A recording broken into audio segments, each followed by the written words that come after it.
Avant de plonger dans cette histoire incroyable, pensez à vous abonner à la chaîne et à activer la cloche. Ici, chaque récit a quelque chose à dire, et vous ne voudrez pas en manquer un seul. La pluie tombait en fines aiguilles sur les pavés luisants de la ville. Dans le quartier animé mais sombre, les néons des magasins tremblaient sous le vent nocturne. Le policier Daniel Smith, un homme au visage sévère et aux opinions racistes bien ancrées, patrouillait seul. Ses yeux scrutaient chaque passant avec méfiance. Il repéra un homme noir marchant calmement, le regard droit, le pas assuré. Pour Smith, ce simple fait suffisait à éveiller ses soupçons. Et « Arrêtez-vous » cria-t-il, la voix autoritaire, alors que l'homme ne ralentissait pas. L'homme, capitaine Marcus Johnson, un officier respecté et vétéran décoré de l'unité d'élite, leva les mains sans un mot. Son expression restait neutre, presque amusée. Smith, aveuglé par ses préjugés, l'empoigna et commença à menotter Johnson sous le regard des passants surpris. Quelques instants plus tard, l'unité de la police reçut un appel radio urgent. Le suspect arrêté correspond à un officier de haut rang, un capitaine connu et respecté. Marcus Johnson lui-même.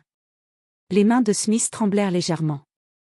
Ses yeux s'écarquillèrent, réalisant l'ampleur de son erreur.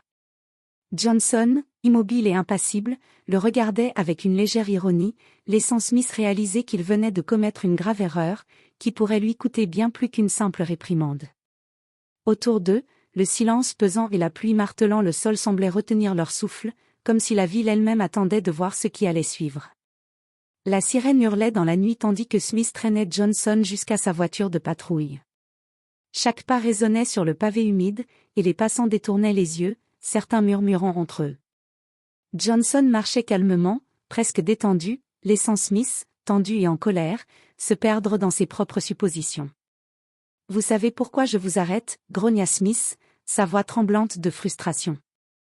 Johnson leva un sourcil et répondit d'une voix calme mais ferme. « Je suppose que vous vous trompez. » Smith ne comprit pas immédiatement.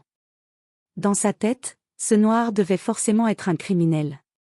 Il l'enferma dans l'arrière du véhicule, en le surveillant du coin de l'œil. Mais à ce moment précis, l'appel radio survint. Unité 12, suspect arrêté, identification nécessaire. Suspect, capitaine Marcus Johnson, numéro d'insigne 4572, vétéran décoré de l'unité d'élite. Smith sentit son cœur s'arrêter. Ses mains lâchèrent presque les menottes. Il se tourna vers la vitre, et les yeux de Johnson, calmes et perçants, semblaient lire dans son âme. « Vous êtes, le capitaine Johnson » balbutia Smith. Johnson hocha la tête, toujours impassible. « Exact. »« Et vous, officier Smith, venez de m'arrêter par erreur. » La honte et la panique se mêlaient dans l'esprit de Smith. Il comprit que cette erreur n'était pas seulement professionnelle, mais qu'elle allait exposer ses préjugés à tout le commissariat. Johnson, quant à lui, restait maître de la situation, laissant Smith digérer l'ampleur de son mépris injustifié. Alors que Smith cherchait désespérément ses mots, Johnson ajouta calmement. « Voyons comment vous allez corriger ça. » Dans la pluie battante, le policier réalisa qu'une simple erreur venait de basculer sa vie, et que ce capitaine, qu'il croyait faible et vulnérable, allait changer son destin à jamais. Le capitaine Marcus Johnson fut escorté à l'intérieur du commissariat, ses menottes retirées avec précaution. Chaque pas résonnait dans le hall vide, où les bureaux et les couloirs semblaient retenir leur souffle. Smith le suivait, mal à l'aise, incapable de soutenir le regard de son supérieur. Dans le bureau du capitaine, Johnson s'assit calmement derrière le bureau, tandis que Smith restait debout, nerveux, la gorge serrée. Les autres officiers, alertés par l'incident, commençaient à se rassembler, chuchotant et jetant des regards curieux. « Vous comprenez maintenant la gravité de votre erreur » demanda Johnson, la voix posée mais ferme. Smith, le visage rouge de honte, balbutia. « Je pensais que, je voulais juste, protéger la ville. » Johnson secoua légèrement la tête, mais son regard restait sévère. « Protéger la ville ne vous donne pas le droit de juger quelqu'un par sa couleur de peau. Vous venez de briser la confiance que vos collègues et la communauté ont en vous. » À cet instant, les autres officiers commencèrent à murmurer des détails sur les antécédents de Smith, son comportement raciste récurrent, ses arrestations injustifiées. Smith sentit la chaleur lui monter aux joues. Puis Johnson ajouta. Cependant, je crois en la correction et en l'apprentissage. Vous allez réparer cette erreur, et vite. Smith, tremblant, comprit qu'il ne s'agissait pas seulement d'un avertissement, sa carrière, sa réputation et son honneur étaient en jeu. Il venait de rencontrer quelqu'un qui non seulement connaissait son métier mieux que lui, mais qui possédait aussi l'autorité et le charisme pour le remettre à sa place. Avant de quitter le bureau, Johnson se pencha légèrement et murmura à Smith. Apprenez à voir les gens pour ce qu'ils sont vraiment, avant qu'il ne soit trop tard. Le policier resta immobile, incapable de répondre, tandis que Johnson quittait le bureau avec la même prestance qu'un leader né. Dans le hall, le murmure des collègues continuait, certains étaient impressionnés, d'autres choqués. Mais tous avaient compris que ce soir, une simple arrestation avait exposé une vérité beaucoup plus profonde sur les préjugés et la justice.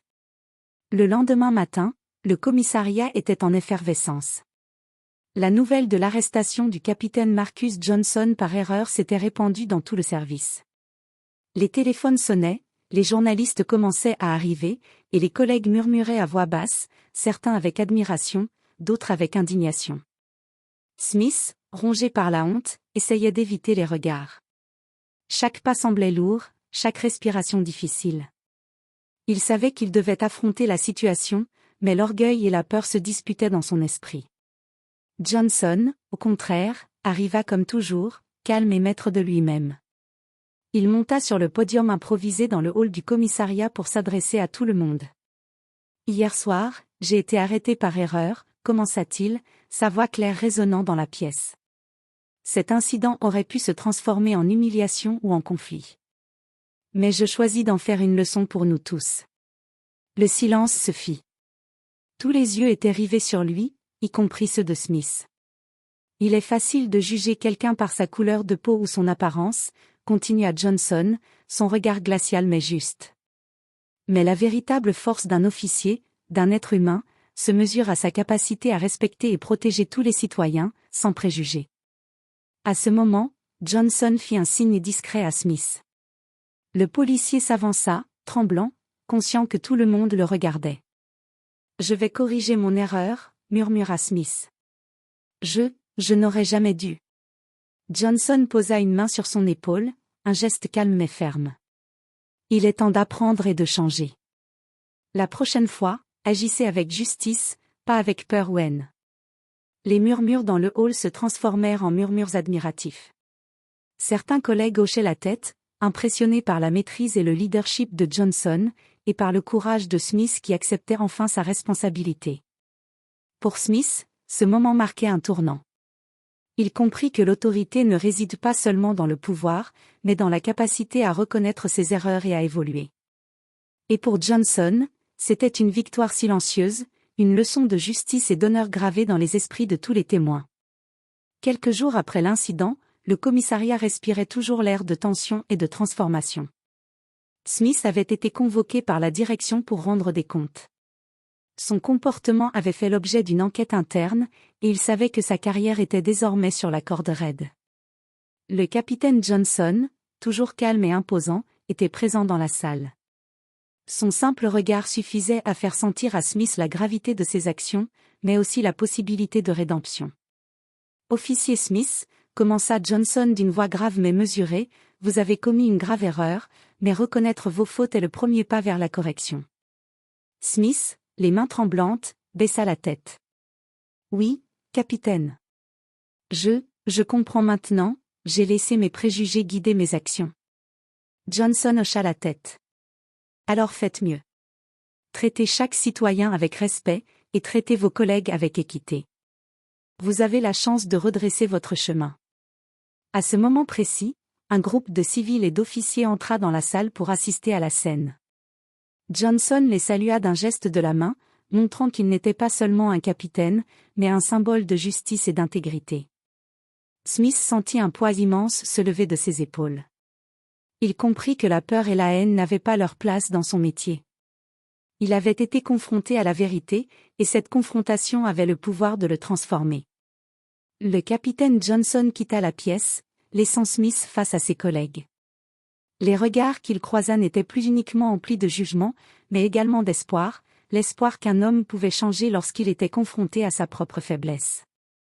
Ce jour-là, dans ce commissariat, une leçon précieuse fut gravée dans tous les esprits: le respect, la justice et l'intégrité surpassent toujours les préjugés et la peur.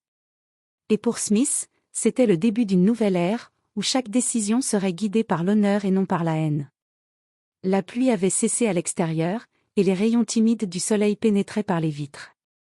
Une nouvelle journée commençait, et avec elle, la promesse que les erreurs pouvaient devenir des leçons, et que la justice, même face à l'ignorance, pouvait triompher.